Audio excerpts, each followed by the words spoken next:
These are some improvements I did to my dabber. So first of all, I took out that sort of jam cleat thing. Couldn't afford for the drop keel to just do what it wanted and drop down and damage the boat. So I changed it and put a cleat in here. And to do that, I took the cap off here. And while I had it off, I made a rubber gasket to stop the water sloshing up while I'm sailing. It was almost like Trevi Fountain here at times when you're beating into a bit of a seaway, the amount of water that would come in here. All I did was I took a piece of rubber that goes from about there underneath all the way in one piece down the front. Then I made that piece of Iroko with a much narrower slot, and the actual slot in the rubber I cut from just below there to about there, and I put a circle in the rubber so that it wouldn't tear anymore.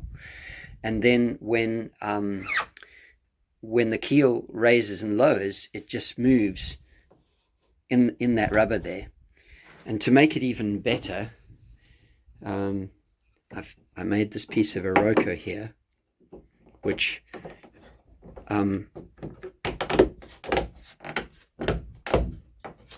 just goes in there flat. I left it a little long so that when it swells up from getting wet, I can still grab it on the end and take that up.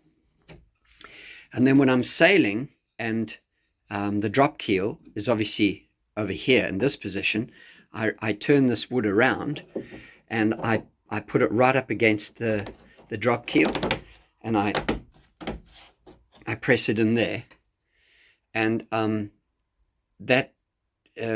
probably get now maybe a spoonful of water after a couple of hours of sailing compared to a reasonable quantity of water that used to be in here.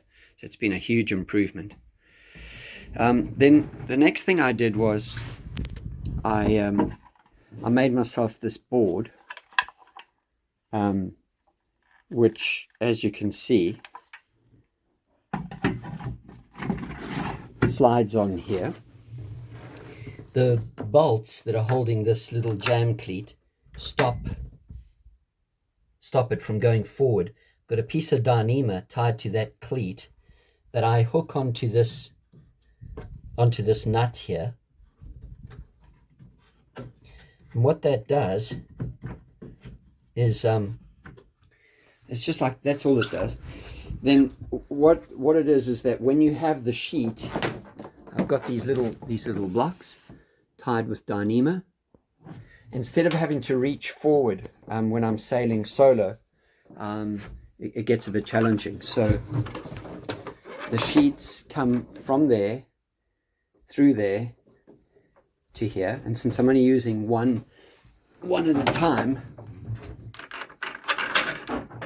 work, you need your figure of eight in there. But when you pull this board tended to try and move back, because obviously until it starts to pull on it, the tension is back while you're pulling this through the jammer, and that little piece of Dyneema stops the board from coming back. And what that means is that I can stay here without needing a tiller extension. Going about and everything is very easy. I've got all the lines within easy reach.